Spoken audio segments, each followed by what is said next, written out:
A woman in chains is surrounded by a group of cloaked mages. She looks up to see the full moon, which has turned purple along with the thundering sky. A shadow of a creature is lurking around and slowly comes towards the woman. When she asks for help, an enormous hand with sharp nails appears from the shadows, slowly getting bigger.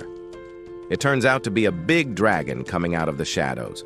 Breaking free with a spell, she chained the dragon, drawing her sword. A couple hooded individuals emerge, Byro, a guy wielding a sword, and a young boy carrying a mirror named Hyro, Byro's son. With the intention of enclosing the terrible dragon, Daganzot, the sealing ceremony gets started. The dragon, called Daganzot, has ravaged their territory to the point of no return, consuming souls and leaving their lands barren. The dragon is imprisoned by a massive circular shield. All of a sudden, Byro is struck by an arrow in his back. Even though he is hurt and bleeding after falling, he still tells his wife to carry out the sealing ceremony as planned, because if she doesn't, the dragon would use his soul-destroying flames to destroy the whole region. Daganzot breaks out of the shield and approaches Hyro. As the dragon is about to attack him, Byro, with his hands, casts a spell, which saves the boy but causes a scar on both the dragon and the child's chest. A huge eruption happens on the land as the dragon breathes fire upon them, killing everyone. A decade later, a hooded young guy with a massive sword on his back is entering a town called Linsekisi. The town is filled with magical creatures and humans. A young girl in the middle of the market announces the arrival of a wealthy merchant, Nuko, who arrives in the town on his big chariot and starts throwing coins at people. A group of young kids says he is just throwing the money he made from them. One of the kids wishes to have the grand Trowa the merchant is carrying with him, as it wishes any grant. That kid, Peshet, hops onto his chariot, but the merchant notices. In the market, a soldier tells a twisted version of the Balboa tragedy, catching the attention of Hero. When the soldier shows off a crest he inherited called the Crest of Dalhalbart, one of those young thieves snatches it from his hands and tries to run away. But an enormously big soldier, Hakai, grabs him by his hand. But the swordsman intervenes, draws out his big sword, and asks them to let the kid go. He gives the soldier a gold coin as a payment for the crest, and they happily leave. The young guy grabs the crest from the ground, but the kid he saved is upset because it was part of the plan for him to distract the soldier while the others looted their way. He takes the crest away from the swordsman's hand. The swordsman follows them to their hideout and takes that crest away. They are shocked that he came this far just to take the crest from a fairy tale. He introduces himself as Hero and asks their names. One of them replies, Tomite, their leader. Hero says that the crest actually belongs to him and jumps from their window. Meanwhile, a scar-faced man is in search of Hero, accompanied by a half-demon creature. The creature predicts that Linsekisi will be a target for Hero's thieving exploits. In a meeting with the town lord, Nuko demands magic stones. Sharisharu, his lover, showcases the Grand Trowa, promising its use for the lord's benefit. But the artifact is stolen by a magical lizard, and Sharisharu reveals it to be the child's doing. Somewhere else, a girl's feet turn liquid fire into ice, transforming her surroundings into a frozen wasteland. The kid thieves chase Hero from roof to roof when one of them slips from the top. But Hero stops him from falling by grabbing his hand. One of the kids let them know their friend was caught stealing the Grand Trowa. Peshati faces a death sentence under the orders of Nuko. Hero intervenes, questioning the extreme punishment. Identifying himself as a wandering swordsman, he clashes with soldiers, showcasing his exceptional skills. Sharisharu attacks him with her magic spell, but Hero remains immovable. Then he takes the scabbard from his sword. He rushes towards some soldiers with his sword, but to everyone's surprise, no one is hurt. When he is surrounded by all the soldiers, he wishes to talk it out, but the scar-faced guy, known as Giru, arrives to save him. He calls him by the young master, which annoys Hero. The half-demon creature, called Palpa, keeps telling him that with this level of sword mastery, he can't defeat Dagon Zot. Sharisharu, impatient, orders the soldiers to attack. Hero, Giru, and Palpa fend them off. Sharisharu unleashes her super magic, but an unseen shield protects the trio. A dragon's shadow emerges and Dagon Zot appears, roaring ominously. As the sky darkens, Hero faces the colossal dragon, his heart pounding with uncertainty. The continent of Kunan is ruled by sword and sorcery, with 3 powerful countries, the Kingdom of Saint Amoria, the Kingdom of Ishilfin, and the Kings of Van Lodis. All are equally powerful, but all fear the evil dragon Dagon Zot. He came from the shadows and devoured the souls of mankind. Back to the fight, Hero, aided by Giru, lunges towards Dagon Zot, only to be caught and electrocuted. Arrows rain down on the dragon, threatening Hero and Giru. Miraculously, Dagon shields them, surprising everyone. The dragon flies away, leaving the sky restored. The Lord is angry at the merchant and wonders how he could bring the dragon to the town, but the merchant laughs. He is happy that the fear has struck again and that the people will kneel before the Lord for protection, and that would make Nambucco profitable. Hero, unconscious, is reviving from the fight. Palpa questions Giru about Dagon Zot. Giru explains how a failed dragon sealing ceremony 10 years ago led to a tragedy. Bairo, Hero's father, Kismetete, his mother, and Mages attempted the seal. It seemed successful, but the soul-devouring flames of the dragon claimed them all. No magic can revive those consumed by the flames. Whacking up with a scream, Hero desperately wants to pursue Dagon Zot, but Giru stops him. Tomita berates him for thinking he can even defeat the dragon with his skills. Hiro, trained by Giru for 10 years, remains determined to avenge his family. The kid still tells him that if he thinks he will win because he tried hard, he is stupid. Peshate suggests the Grand Trowa could defeat Dagon Zot, but Palpa clarifies it's a sealing treasure. Hero inquires about Nambucco, learns that he is an arms dealer and makes profit by making countries fight against each other. Every time he arrives, he gets himself a magic stone, and the poor pay the price by their lords doubling the taxes. Hero resolves to retrieve the artifact from Nambucco and vanquish the dragon. In the marketplace, Giru advises Hero to return to the kid's hideout, but Hero refuses. Palpa confronts Hero about stolen expenses, sparking a quarrel. Nambucco leaves behind Sharisharu and instructs her to find the boy saved by Dagon Zot. Hungry and rejected by eateries, Hero and Giru are approached by a cat-eared girl, Erin, offering a place to eat. While enjoying their food, Palpa keeps arguing over expenses. Erin cryptically hints at her knowledge of Hero being Bairo's son and introduces herself. Giru warns Hero not to be deceived. In a comedic twist, Palpa pays for Erin's meal too, angering him. Hero devises a plan for them to stay.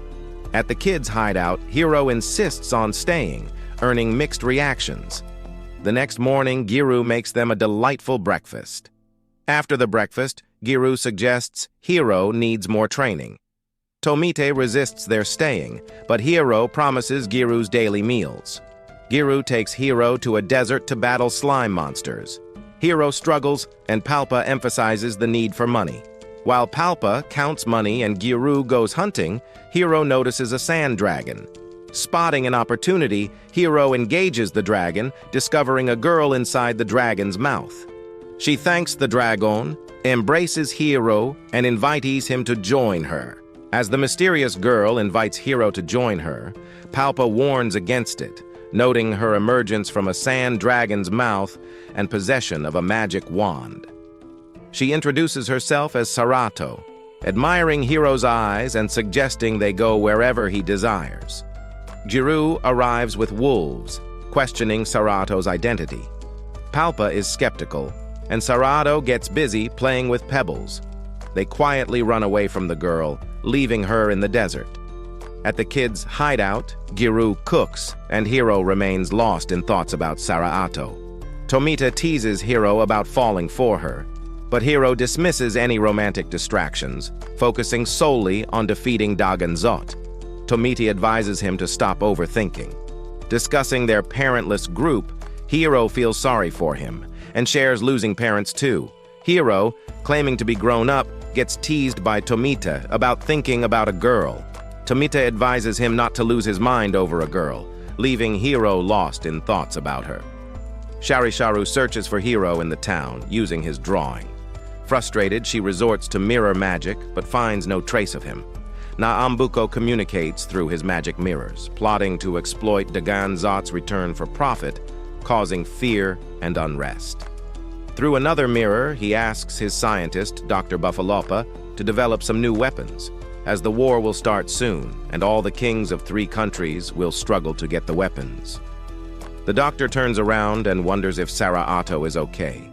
Sarato locates Hiro at the kids' hideout. Tomita and Palpa express doubts about her, but Hiro, intrigued, decides she can stay. Giru grumbles about the situation as Hiro takes Sarato to her room. The next morning, Palpa complains about the meager payment for the wolves. Giru emphasizes the need for more lucrative opportunities. Hiro, with Sarato, heads to their training spot. Sarato observes Hiro battling slime, and they encounter a wolf-like monster.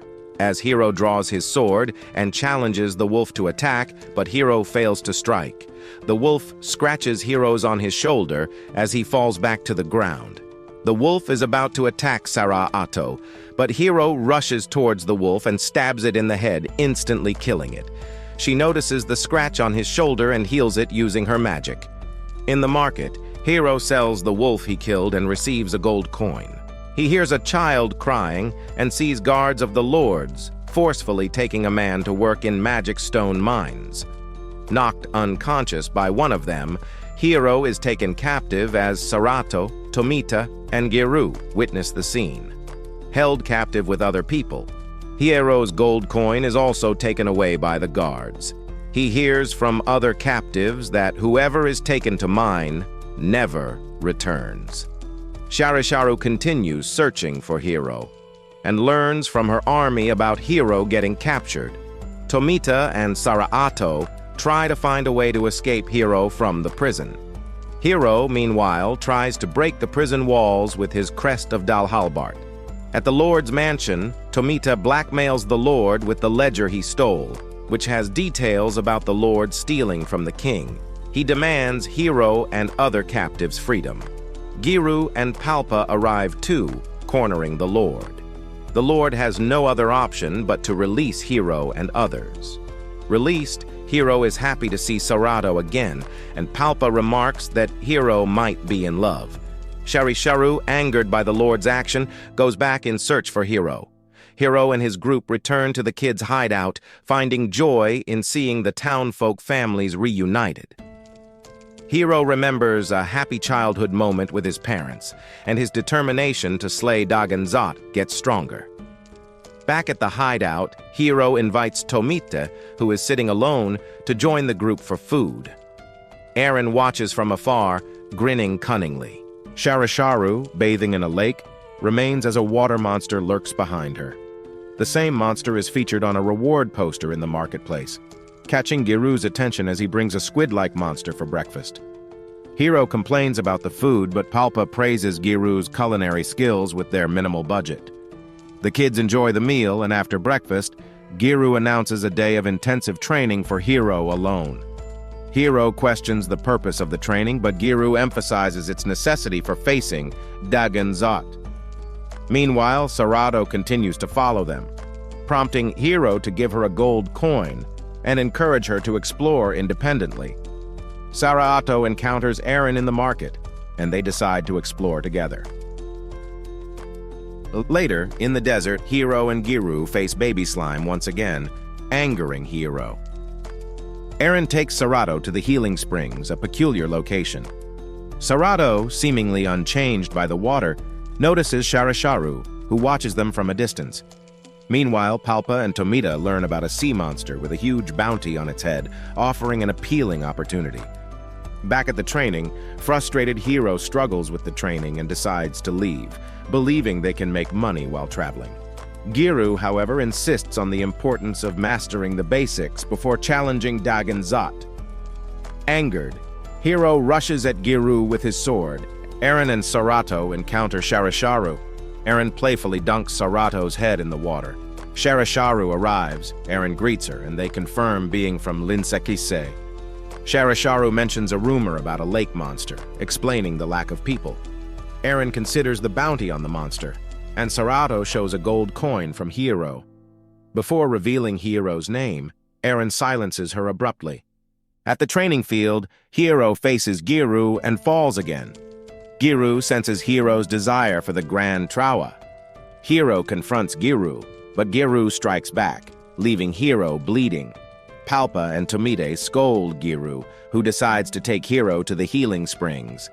Meanwhile, the guards, according to the Sharisharu plan, are waiting near the lake for Hiro to come. They anticipated that Hiro would come for the bounty over the monster of the lake. At the lake, Eren, Sharisharu, and Serato discuss Serato's gold coin gift, and Sharisharu praises Eren's figure. Giru, Palpa, Tomita, and an injured Hiro arrive there too. Giru reveals he came for the bounty on the lake monster, and that's why he had to go tough on Hiro's training. The cut on Hiro's chest quickly heals. Both Eren and Sharisharu notice Hiro there. Sharisharu signals the guards, and the sea monster emerges. Giru apologizes to Hiro, stating he was testing his willpower. The monster grabs Serato, prompting Hiro to act, but Sharisharu intervenes. Eren realizes it was Sharisharu's plan and leaves. The guards lose control, and the monster attacks, grabbing both Serato and Sharisharu. Giru slices off the tentacle holding Serato and kills the monster, impressing everyone. Hiro rushes to Serato, finding her unharmed. The bounty turns out to be fake, and they plan to sell the monster parts. Hiro insists on buying armor, but Giru advises chainmail, leaving them with some money. Unhappy about Hiro leaving, the kids lament the loss of good food. They consider asking Hiro if they can leave Giru behind. As Hiro and his companions bid farewell, Tomita decides to join them. The kids are disappointed, but Tomita promises to return. As they depart, Eren reveals Sharisharu's plan to capture Hiro and offers crucial information about Nambuko's location. Eren presents a map to the land where wishes die, and Hiro welcomes her into the group. Hiro and his group travel through the desert as they come across a poster warning about killer bears. Tomita shows concern over it, but Hiro says not to fear, saying their goal is to defeat Dagon Zot. Palpa remarks that Hiro's acting like a boss. Eren wonders how to know the market value of the magic stones, and Palpa asks if she has been following them from the beginning. Hiro asks them to move quickly, but he rolls into a sand trap. In the land of where wishes die, Nambuko looks at his crew through his magic mirrors and inquires about the magic stone market. Nambuko is delighted to see the graph going up. The group starts to walk through the scorching desert. They rest near a river, and Tomita sees a rainbow for the first time, expresses his happiness at seeing the world beyond his town. As the sun sets, they decide to set up a camp in the forest, but suddenly a hawk attacks them. Hiro draws his sword and rushes to attack with it, but fails to hit. Giru jumps in between and strikes it, and the hawk flies away. The group decides to camp in the forest to avoid the attacks from hawks and bears. They set up a camp while Giru cooked. Hiro loves the smell coming from Giru's cooking, but Giru worries about the girls. When asked, Giru says he asked Serato to get some water, and Hiro goes in search of her. Serato admires the river and the moonlight, and Hiro hears music coming from the side of the river. He sees it's Eren playing a harp. Hiro asks why Eren joined. She says she's after the Grand Trowa for money. Hiro mentions that it belongs to his father. Hiro leaves to find Serato and finally locates her. Nambuko showcases weapons to bonus elves and sells them a powerful one to surprise and attack Kilias. Later, he sells the same weapon to Kilias. Sharisharu informs Nambuko that the crew has left town. Nambuko scolds her, provides his hawk for monitoring, and lets her know failure means no more meetings. The next morning, Hiro cautions about monsters and urges them to stick together. Tomita jokes about Hiro becoming a general. Eren wonders about the price of magic stones. The hawk follows them. Sharisharu tracks their location, and they teleport with guards. They reach a mysterious place. Palpa notices salt and dreams of selling it. Suddenly, Sharisharu appears, conjuring massive tree-like monsters. Giru and Hiro draw their swords. Against Giru's warning, Hiro rushes at Sharisharu as monsters and guards approach. Hiro declares he'll capture her for Nambuko's location, but she electrocutes him with a magic spell. Giru urges the others to run, but Eren has already fled. Giru tries to reach Hiro, but the monster and guards block his way. Giru defeats the guards, climbs the monster, and stabs its chest. Sharisharu tries to freeze Hiro, but he breaks his sword in defiance. Tomita panics, but Palpa has a plan. He uses his magic card to summon a locker with legs. Momu pops out, offering fast, cheap, and top-quality service. Palpa tells her to take them away and throws Sarayato into the locker. Tomita asks about the others, but Palpa leaves it to Giru. He jumps in with Tomiti, and Momu follows, making the locker vanish. Sharisharu reveals that Nambuko wanted Hiro captured, but not necessarily in one piece. As she prepares to attack, Giru intervenes. She orders Giru to stay out of the way and attacks, causing an earthquake. Giru gets trapped on the rising land, and she electrocutes him, taking revenge on Giru for multiple offenses. Hiro pleads for them to stop, but Sharisharu insists on killing Giru after catching him. She stabs Hiro's hand with her magic umbrella, warning of worse things with Nambuko. Maniacally laughing, her magic umbrella suddenly flies off. Sharisharu is shocked by the purple energy surrounding Hiro, who growls as the sky darkens with thunder. Guards worry, but Sharisharu orders them to attack. Hiro's eyes turn red, and he runs demonically, swiftly killing all the guards. When he is about to attack Sharisharu, she uses teleportation to escape with the remaining guard. Hiro, losing his newfound power, faints. In his trance, he recalls his actions and wonders how he achieved them. He slowly regains consciousness in the desert as a chariot approaches. As Hiro wakes up in the desert, he notices Nambuko's chariot passing by and wonders about his whereabouts. Recalling the fight with Nambuko's guard, he urges himself to move forward. Meanwhile, elsewhere, Mumu's locker emerges. Sarato goes in search of Hiro, and Palpa asks about Hiro and Giru, but Mumu demands payment and goes away, throwing Palpa out. They find Giru unconscious and attempt to wake him, but fail. Sarato heals him with magic, and Giru wakes up. He discovers hundreds of soldiers dead and starts searching for the young master. Nambuko is greeted by a queen, who awaits a demonstration. He showcases a captive monster and some people. On a hill, Dr. Bufalopa activates a machine, and a red smoke emerges, merging the monster with people, forming a larger four-handed monster. Soldiers kill the creature, impressing the queen. Nambuko promises to create an army of those monsters. Hiro watches from afar as the doctor expresses frustration over miscalculations.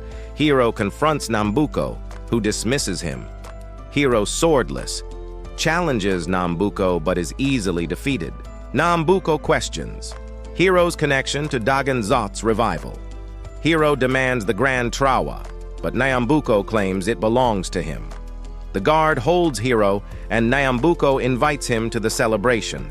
Giru sees the aftermath of Hiro's killings, but Palpa claims he can't fight. Tomita picks up Hiro's broken sword, expressing concern. Eren suggests Hiro might have used magic, but Palpa, realizing it's Eren, berates her for deserting them. They argue as the others move forward. At Nyambuko's camp, he offers a small banquet to the queen, who flirts with him. Nyambuko dismisses her, expressing interest only in her money. Sharisharu arrives, sharing news of Hiro's strength. Nyambuko advises her to pay her army well. She professes her love and loyalty as she leaves with him. Giru and the group discover the experiment site with the dead monster, suspecting Hiro's involvement. The broken spear's symbol reveals Nyambuko's hand in the killing and Hiro's likely capture. Hiro is tied to a chair, and Nyambuko prepares to torture him, asking about his connection with Dagon Zot. Hiro questions Nyambuko's interest, and Nyambuko reveals that chaos brings wealth. As Nyambuko pauses to attend to the queen, Hiro frees himself using a hidden crest. Meanwhile, Sharisharu enjoys Nyambuko's hospitality outside. Inside, Hiro confronts the doctor, who senses Sarayato's scent on him. The doctor, surprised, believes it's fate that Hiro and Sarayato met. Hiro cuts the ties, and the doctor helps him escape using teleportation magic. The doctor also tells him to meet Master Theo as Hiro teleports in the air. As Giru and the group observe Nambuko's camp, Hiro unexpectedly falls from the sky through a portal. They decide to run. Nambuko discovers the doctor is tied up, and he learns Sarayato is still alive and is with Hiro. Nambuko reminds him what will happen once he knows her true identity, much to the doctor's shock. Eren discovers the abandoned magic stone quarry, while Hiro mentions meeting Dr. Bafalopa, whom Sarayato reveals is her father. Giru reflects on the old man's words about Hiro's heart not being his own. He theorizes that during the attack 10 years ago, Bairo may have switched Hiro's heart with Dagon Zot's. Giru further explains that Hiro's moments of immense power result from tapping into the dragon's heart. Hiro, skeptical, questions the implications and learns that if he dies, the dragon dies, and vice versa. Angry, he runs outside, and Giru and Palpa follow, with Eren opting to join too, but Tomita stops her due to the personal nature of the situation. In Nyambuko's palace, Sharisharu receives a peculiar gift from Nyambuko, a yellow lion pet with multiple eyes and wings. Meanwhile, Hiro sits alone, troubled by recent revelations. Palpa attempts to lighten the mood, reminiscing about Hiro's young days.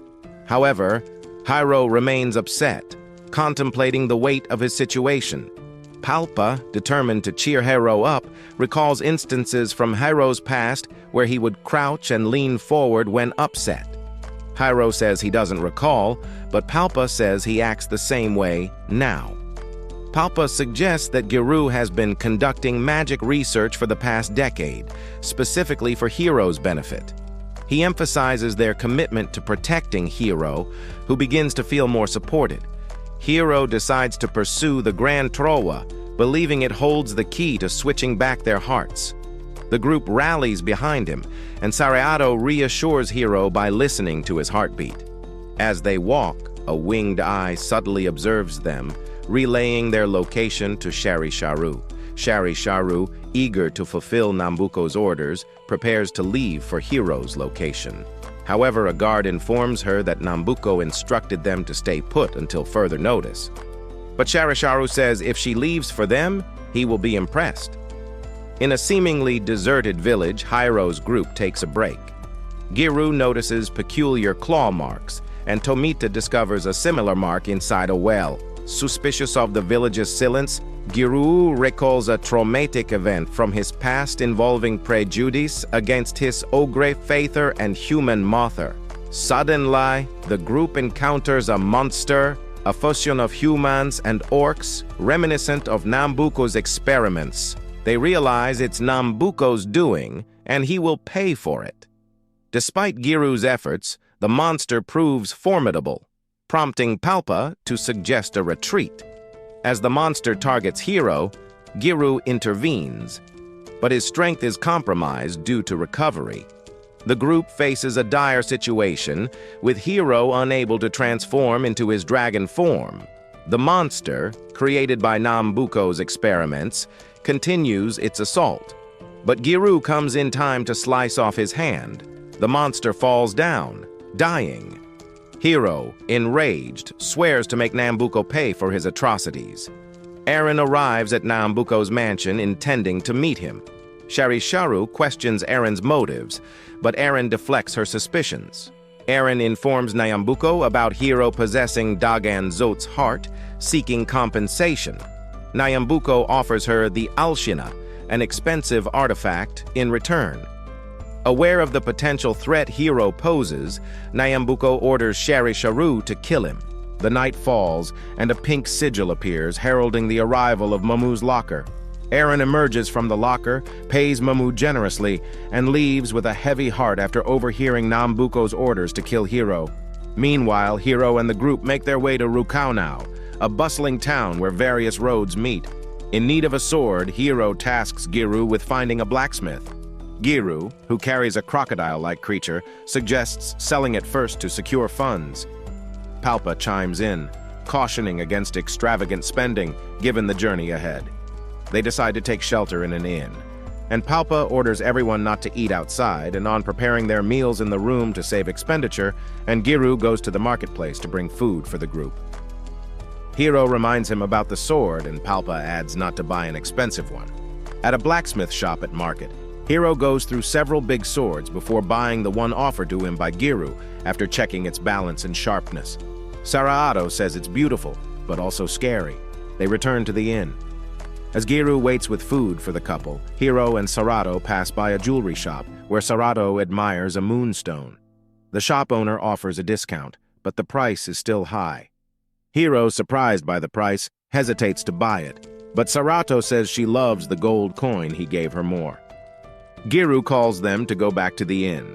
Eren visits the same blacksmith to purchase magic arrows capable of defeating large monsters. She buys 5 of them. That night, the group relaxes in their rooms, enjoying Giru's meal. Saraato, however, seems preoccupied and hasn't touched her food. Giru confirms if Hero heard the name Master Theo from the doctor. Tomit asks who the guy is, and Giru says he was Byro's master. Giru still wonders why the doctor asked Hero to meet his father's master. Saraato says Theo is her friend. Palpa says that's even more strange. Hero is shocked, but Tomit says the fastest way to figure everything out is to meet him. Giru says they will meet Master Theo soon. Outside, something moves among the shadows, as a cat notices but goes back to sleep. Everybody says goodnight to each other.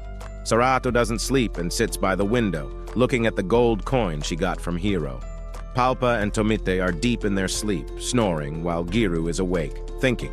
Hero asks if anything happened back at the village they came across.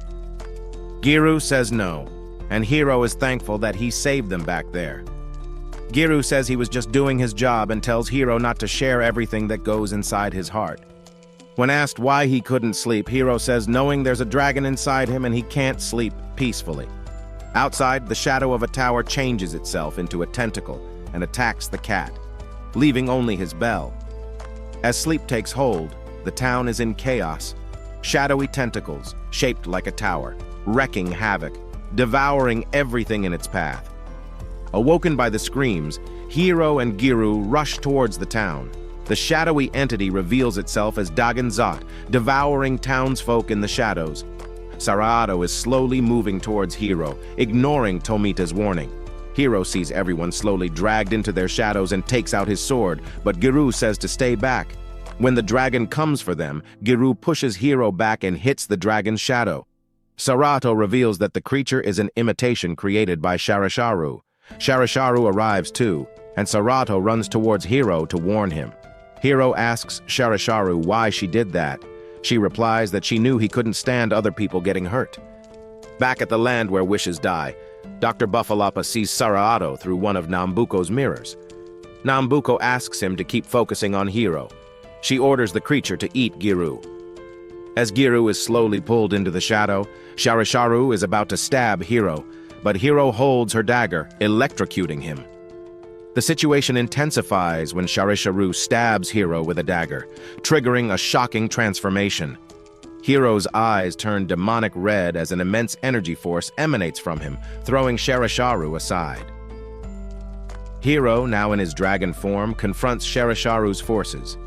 Giru is nearly consumed by the shadow monster, but Erin's enchanted arrow saves him. Sharisharu, realizing the danger, teleports herself and her army away. In the aftermath, Dagonzot unexpectedly appears, causing Hero to lose control. Giru, attempting to calm him, falls victim to Hero's frenzied attack. Blood spatters, and as mirrors shatter in Nambuko's mansion, Dagonzot retreats into the shadows. Sarato tries to heal Giru, and Hero, regaining control, is left in shock and grief for the harm he inflicted on his friend. Nambuko, observing the events, recognizes that Hero is the key to summoning Dagonzot, as Hero is crying over the consequences of his unleashed power. Giru is still lying unconscious and bandaged, back at their inn. Hero, deeply upset about his attack, sits by his side. Saraato joins him, offering comfort. Palpa is cooking food, but is not fond of the smell coming from it. Tomita arrives, informing him that Giru has woken up. Hero and Palpa are excited, welcomes Giru back. However, Giru is more concerned about the bad smell coming from the kitchen and questions Palpa's cooking skills.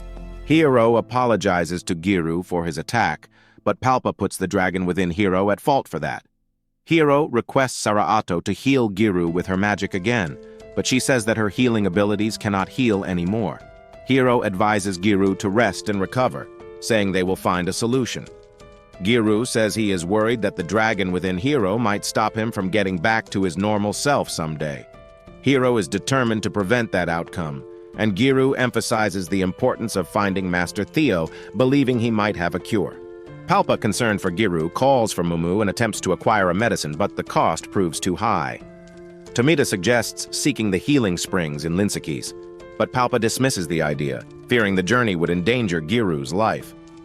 Erin offers a solution, suggesting a place called Kureru Arua Canyon, a place half a day away where they can find rare herbs for medicine. Hiro decides to embark on the journey with Saraato. Back at Nambuko's mansion, huge orders of weapons pour in from various kingdoms, increasing Nambuko's wealth. He orders his soldiers to spread the rumor in kingdoms that a certain country has captured the Dagonzot. The more vague the information, the more fear it raises. Sharisharu is caressing her lion pet, and couldn't believe that Nambuko would tell her not to show her face again and is locked in a cell. Hiro and Sarato are still walking towards their destination to find the herbs. At the inn, Erin walks down from Giru's room, saying that his fever isn't going down.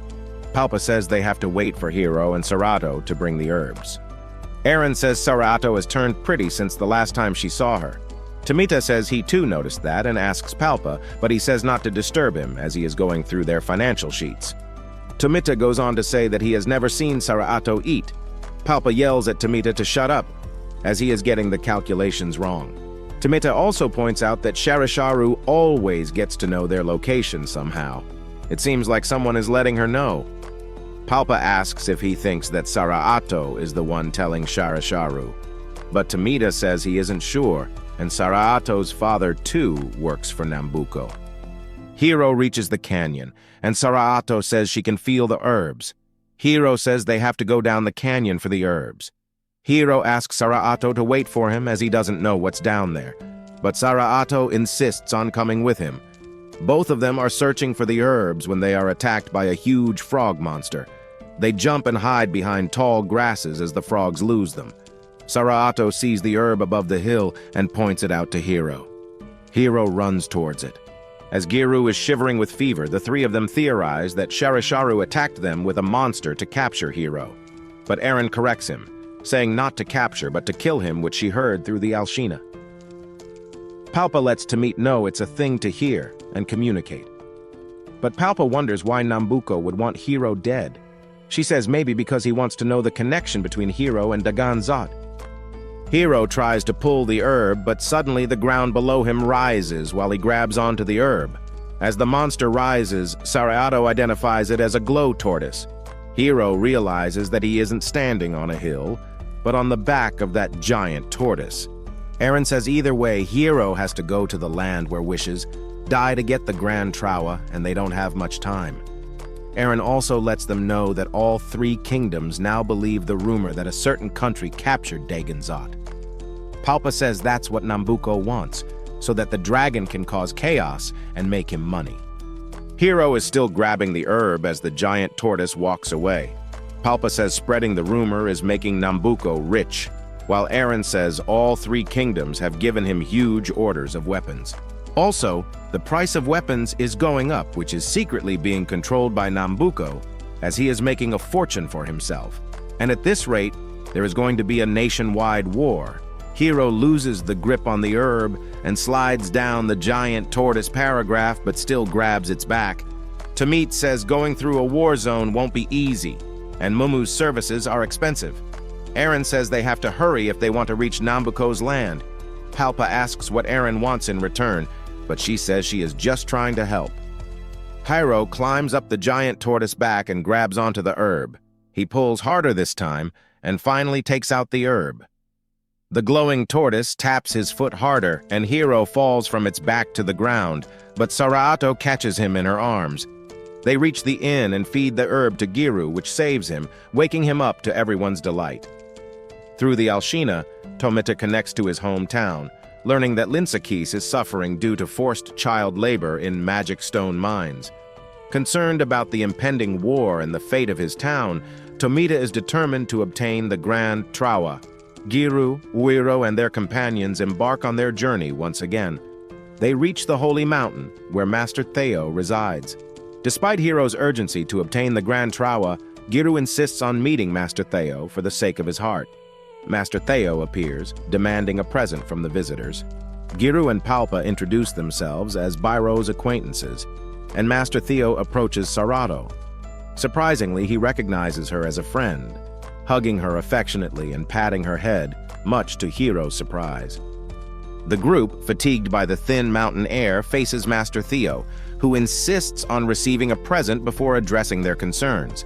Palpa questions why Master Theo calls Saraato a friend, to which he casually responds that she is indeed a friend. Giru, emphasizing the importance of their visit, requests advice from the Master, who remains fixated on the absent present. Inside the cave, Master Theo reveals his awareness of events in Balboa, expressing the severity of Dagonzot's destruction. Giru lets the Master know about Dagonzot's heart within Hiro, is filled with immense power and seeks guidance from him.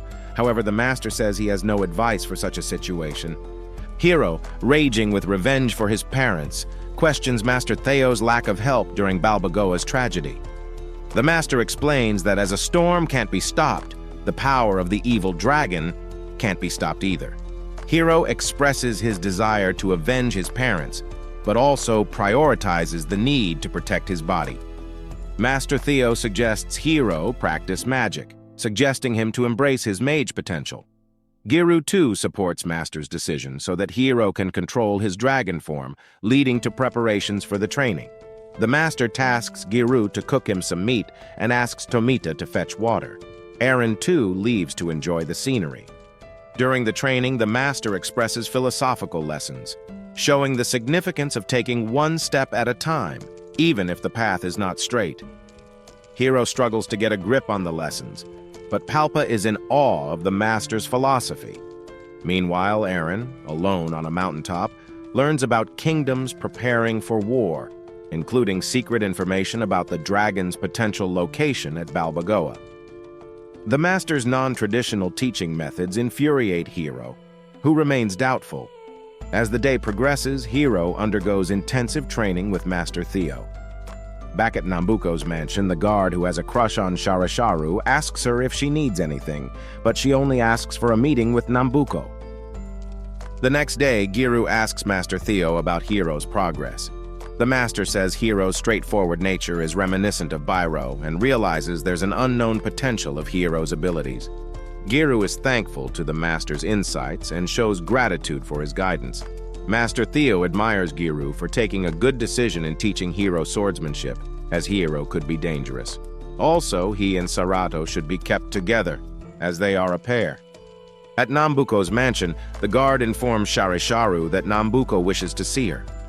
Hiro is asked to wield a koku blade summoned by Master Theo and begins training under the Master's watchful eye. The training introduces magical elements to Hiro's swordsmanship. Meanwhile, Sharisharu meets with Nambuko, who assigns her a mysterious task. The following morning, Master Theo challenges Hiro, who is quitting to a graduation test involving cutting him without moving. Hiro raises his hand and tries to project magic, but the Master says he passed the graduation test and his effort was sufficient, surprising Hiro. The group bids farewell to Master Theo. Sarato too bids farewell, and Master says she has to take care of Hiro. As he turns around, he remembers that the power Hiro used for the test was powerful against his defensive magic too, but that's just a small amount of the true power he has in him. He applauds Bairo's quick thinking to switch the hearts, keeping both in control. The journey continues with the group walking through forests, fields, and deserts. As they approach Nambuko's territory, an unexpected attack from one of Nambuko's hawks raises suspicions about a potential traitor among them. Nambuko, through the Alshina, asks for Erin's crucial information. As Erin picks up the Alshina, Giru asks her what's going on. She says she won't make any excuses, but she is an information broker. Giru asks if she sold any of their information to Nambuko. She accepts and made a lot out of it. Giru is disappointed and says killing her won't undo the damage she caused. Everyone is upset, leaves her in the desert, and moves on. Erin shouts that the Mort Desert is a rough place and they will face problems if they don't take her with them, as she knows the way. But they ignore her and move on. In Nyambuko's laboratory, Sharisharu eagerly awaits a procedure conducted by Dr. Buffalapa. Ignoring the guard's warnings, she steps into a glass chamber alongside her tiger pet. The machine activates, merging them into the middle chamber in a dazzling display of light. At the desert, they are still wandering, and Palpa says they can cross without Erin's help. At Van Lotus, the commander let his army know that their enemy, King of Saint Amoria, has joined with Ishilfine and is planning to cause chaos across the continent. Their king, Caristo, has decided to advance his forces to the buffer zone and save the people. The army raises its sword in the name of their king. At night, Hiro and the group are freezing in the cold, as Sarato is wondering why the desert is hotter during the day and colder at night. Palpa says, the land where wishes die is still a long way away, as Giru replies that it would take 3 nights more in the desert. The next morning, the group goes through the desert, crossing sand waves. At Saint Amoria, the lords and soldiers discuss among themselves that their enemies Vandolis and Ishilfine have joined hands and are about to attack their continent with Dagon Zot. The commander orders them to go to the land of Balboa and stop them. Back in the desert, Hiro realizes they ran out of water and they need to find an oasis. Palpa, tired, falls down and is dragged by the quicksand. Soon a huge sand crab monster comes out of the quicksand, which Tomita calls a jangalo. Palpa is scared and tries to crawl above, but is dragged into the quicksand. Giru says if he struggles, he will sink faster. He throws his cloak towards Palpa for him to grab, but he slips down more. A wood log with rope tied to it is thrown towards Palpa as he raises his head to see its errand. He grabs the rope, and everyone pulls him up. The jangalo sinks back into the quicksand. Palpa is relieved, and Eren asks if he is okay. Hiro thanks her but says he doesn't want to see her face. She replies that it doesn't bother her, and they have gone farther away from their destination. At Ishilfine, the rumors spreads there too. They have heard Van Lotus and Amoria have joined hands, and Dagon Zot will be involved as well. Their king is praying, and the troops are ready, waiting for the king's order. In the desert, the group faces a sandstorm. They run from the sandstorm but get devoured by it. After the sandstorm is gone, Palpa wakes up to find Eren sitting by himself. Eren says she only found him, and others are maybe buried under the desert somewhere. She asks Palpa to join her and go to the oasis, where they might be able to meet them. Giru elsewhere finds Tomita but wonders where Hiro is. Hiro and Sarato are together. Palpa, tired of walking, asks Eren if they reached the oasis. She comes clean that the only reason she gave information to Nambuko is to steal the Grand Trowa if she had a chance. Hiro is shivering with cold and faints as Sarato sits by his head. Sarato needs to obtain water, or else Hiro could perish from thirst. She stands up looking for water but couldn't find any. She starts undressing. Giru is carrying a weakened Tomita on his shoulder and finds Eren and Palpa walking. He calls for them and joins them. He says he is glad they are okay, and Palpa gives credit to Eren. She asks how Tomita is doing, but Giru says if he doesn't get water, he might be in danger. Eren says to follow her as the oasis is close. Giru is still in a dilemma about whether to trust her. Sarato, standing bare facing the sun, is covered in sweat. Hiro is in a trance state and envisions his younger self playing with his mom and dad. He hears Sarato offering him water. She makes her drink the sweat she collected from her body as he gains consciousness. Nambuko's hawk keeps an eye on them, and Sharisharu's tiger is approaching them. Eren and others finally reach the oasis to everyone's delight, and Eren and Palpa, in excitement, jump into the water. They feel alive as Giru gives water to Tomita. Tomita wakes up. As Sarato is carrying Hiro, they see the tiger rushing towards them. The tiger transforms itself into Sharisharu, to Hiro's surprise. She says Nambuko gave her this gift to find them. Hiro falls down as he doesn't have any energy left, and Sharisharu kicks Sarato away. She grabs Hiro and teleports herself, leaving Sarato alone. At Balboa, the armies of the three kingdoms are waiting for their enemies to make a move as they prepare for the war. Sharisharu brings Hiro in front of Nambuko. Nambuko says that because of Hiro, he will recreate the disaster again after 10 years. Hiro asks for the Grand Trowa as it belonged to his father. He draws his sword and rushes towards Nambuko. But Nambuko grabs him and says he might not remember him, but they already met 10 years ago. Hiro now realizes that Nambuko is the one who shot his father with the arrow on his back. He had the same plan 10 years ago to use Dagon Zot to cause chaos. But Bairo was an obstacle to his plan and tried to stop the dragon. So he, under the guise of a mage, was present during the sealing ceremony and shot the arrow. He had no idea Bairo had swapped their hearts, and he mocks Hiro about the burden to carry Dagon Zot's heart inside him. Raging with anger, Hiro tries to hit Nambuko with his sword, but Nambuko unarms him. Nambuko says that no matter how much he tries, he cannot defeat him, and he has no intention of killing Hiro, as he needs to transform into Dagon Zot. The remaining group is still wandering in the desert in search of Hiro. Tomita suggests they use the Alshina. Eren says it's not that powerful, but she gives it a try. As she tries to get a direction, she listens to the soldiers talking about the war and then hears Sarato calling for Hiro. They start moving in that direction. They see Sarato standing on a tall stone, banging her wand.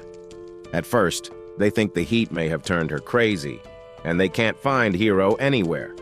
Giru says it's drum sand she is beating, which is used to lure dragons. A large dragon approaches in the sky, flying towards Sarato as she keeps hitting the stone, calling for Hiro. Giru, with his sword, rushes towards the dragon as it approaches Sarato. But instead of attacking, it opens its mouth, and Sarato sits inside it. Giru is surprised to find her sitting comfortably as she tells them that the dragon will take them to Nambuko's mansion. Giru says she used the drum deliberately to call the dragon, which makes Palpa remember that she did that before, when she came out of a sand dragon's mouth at their first encounter. They all sit at the back of the dragon and fly. At Nambuko's laboratory, Dr. Buffalapa is working on a machine and lets Nambuko know the magic left in the mansion will be compressed into the reactor. They are using it to recreate the Balboa incident again, but this time using the mansion's magic. The group sees the mansion for the first time and comments that it looks like a Demon King mansion. Eren tells them it belonged to a demon king called Girokius, who was defeated by the Dalhalbart, and still some magic remains at the mansion. Giru says that the magic is protecting the mansion. The hill below the mansion shoots out an arrow that hits the dragon's wings, hurting him as he falls down on the mansion. Soldiers find the dead dragon as the group escapes and hides on the terrace. Palpa says they can't reach Nambuko, but Eren says earlier she had to take Mumu's service to take her there, but now they have to find another way. Dr. Buffalapa teleports himself to the terrace in search of Sarato. She meets him, and he is delighted to see his daughter. He teleports her to his chamber, and as the porting door is about to close, the rest of the group jumps towards it too. The doctor says he is glad she is okay and that she has grown up since the last time he saw her. Sarato reminds him that she can't grow. Palpa asks her who she is and if she is working with Nambuko. She says that she was made under Nambuko's order, and Buffalapa confesses that she is a magic doll he created. Palpa gasps at the true nature of Sarato and asks Tomita if he knew.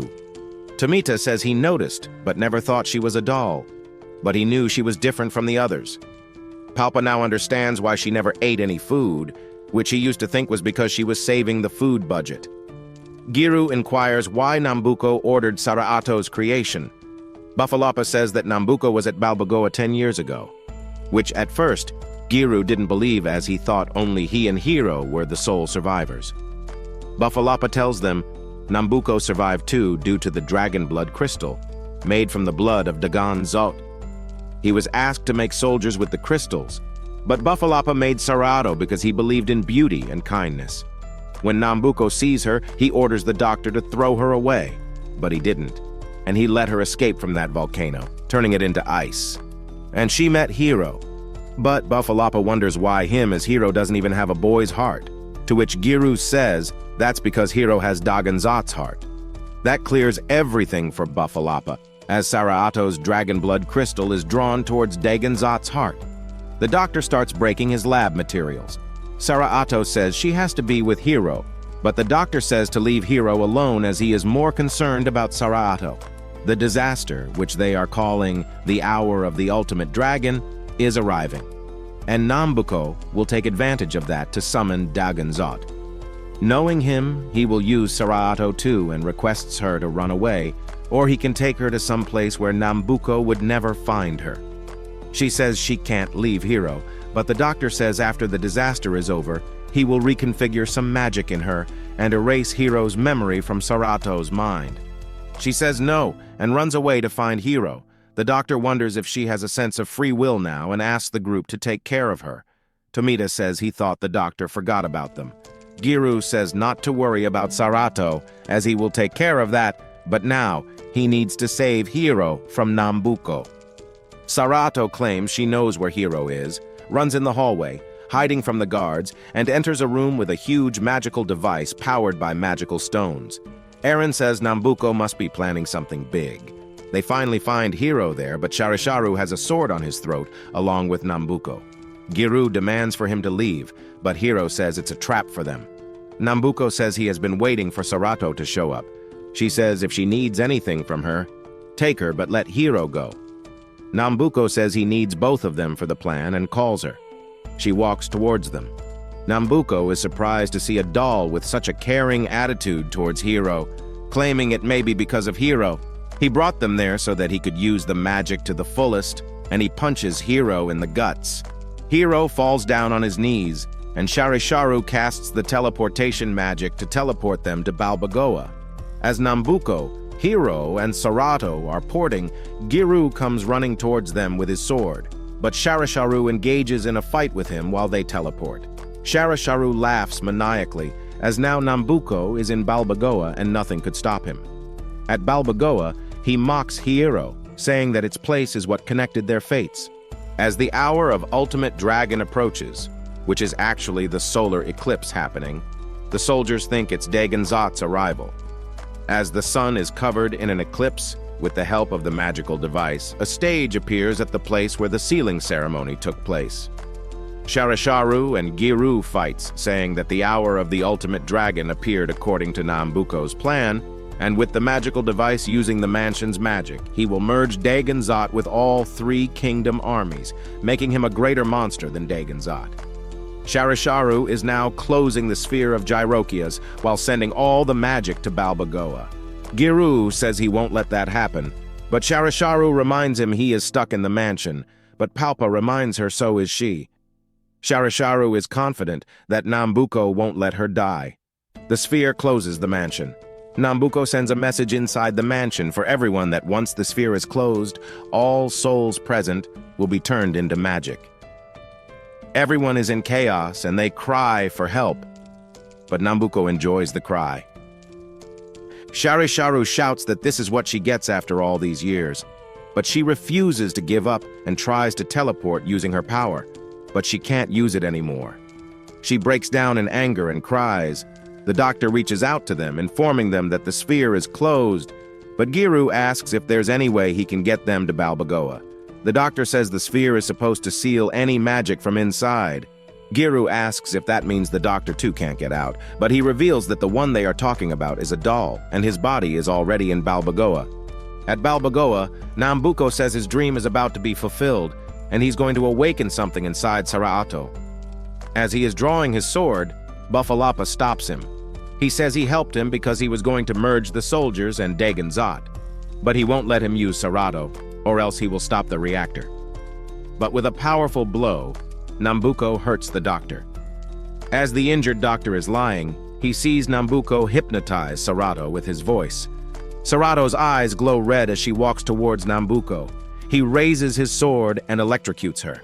As Hiro rushes to save her, he can't touch Sarato because of the magic covering her, which throws him off. As Nambuko stops, a wing-like blade comes out of Sarato's head, making her look like a half-demon. As she stops answering Hiro's calls, he asks Nambuko what he has done. He says she has an override spell, and she will now only obey him.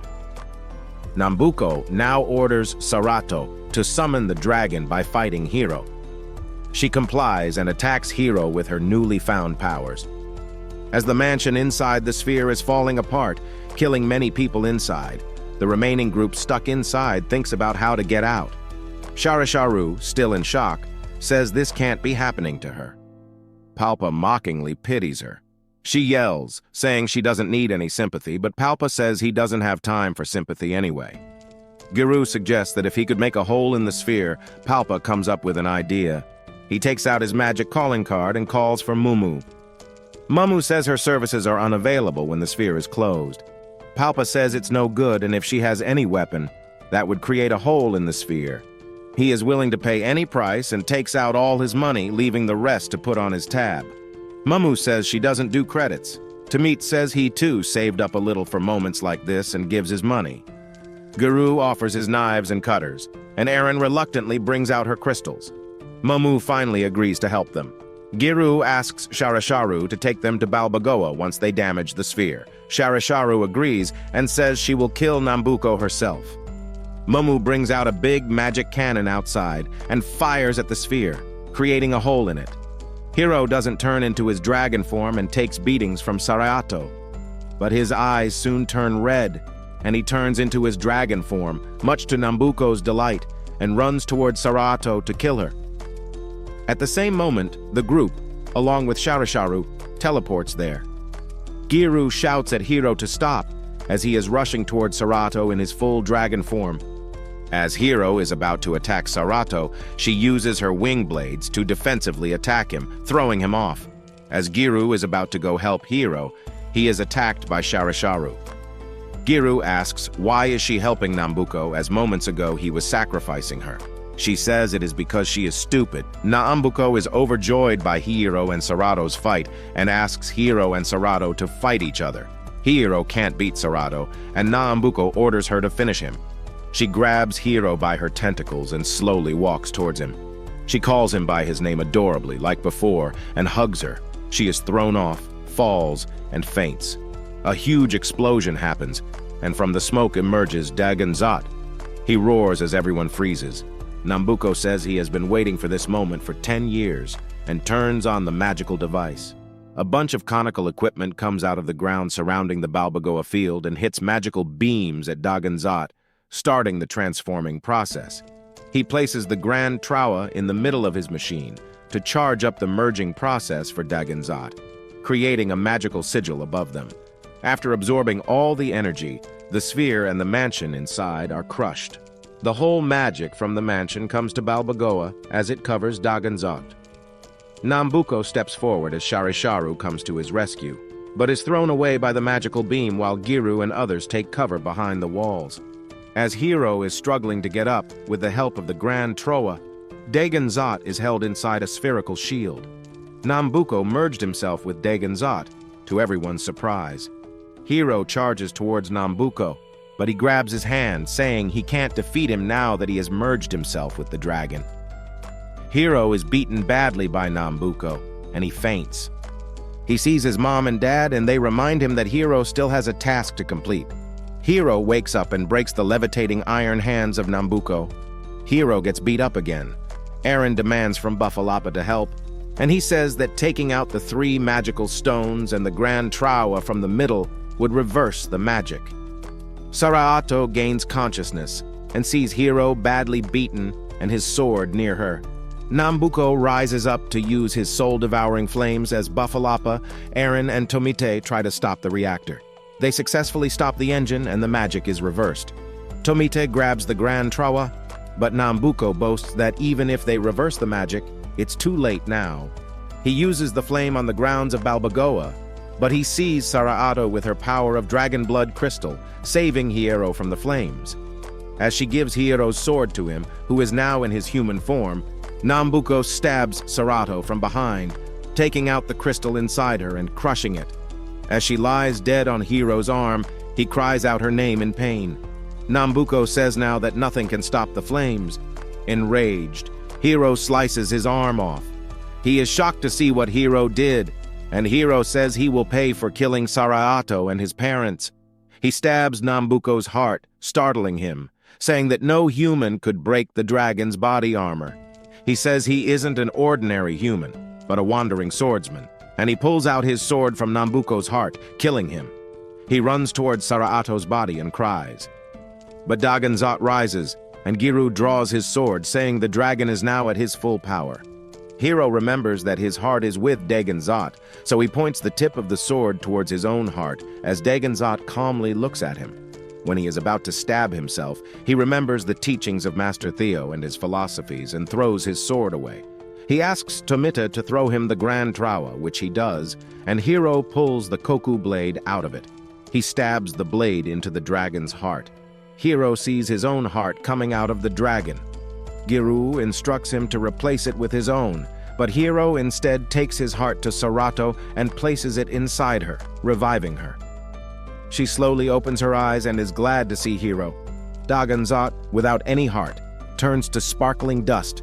Giru is shocked by Hiro's decision as Palpa rushes to grab the Grand Trowa, saying if he sells it, he will become a trillionaire. Both Tomita and Eren, too, tries to take away the Trowa from Palpa to fulfill their wishes, but due to them trying to snatch it, the Trowa falls down and breaks into pieces. Giru says he knew that wasn't the Trowa, as it wouldn't have broken. Its task was to seal the dragon, and the task was done. Palpa asks how come Hiro took a sword from it. He says Master Theo told him that he has immense magical power inside him. Hiro cries out of happiness, seeing Saraato alive. Eren says he is indeed the hero who saved the world. Saraato asks for Dr. Buffalapa, who is missing. Palpa says he died trying to save her. They see the army retreating and wonder how. Eren lets them know that with the Alshina, she let the kings know that the Daganzot is defeated, but Giru says they could start the war any time again. Suddenly, Mamu arrives, says she is glad they are alive, and asks for her payment. Palpa yells her that this isn't the time to ask for payment. Far away, Sharasharu is crying, but the guard who was sympathetic towards her comes to her and says they are free from Nambuko's evil bond now, and cheers her up, saying she has a hotter body now. She is happy to hear that, and she says she has a future now. In the morning, Hiro and all bury the last remaining memory of Dr. Buffalapa in his honor. Palpa reminds them that if Hiro's heart is with Saraato, Hiro still has Daganzot's heart. Tomita says now Hiro needs to protect Saraato, as she got his heart and is now embarrassing Hiro. Eren says that means he isn't going to protect her. He says he will, and they all laugh. Hiro presents Tomita with the crest of Dalhalbar as a thankful gesture. Giru asks Tomita what he will do now. He says he will go back to his town. Palpa reminds him they are broke and need to kill some monsters on their way to make money. Giru asks Hiro what he will do next. He says he will train.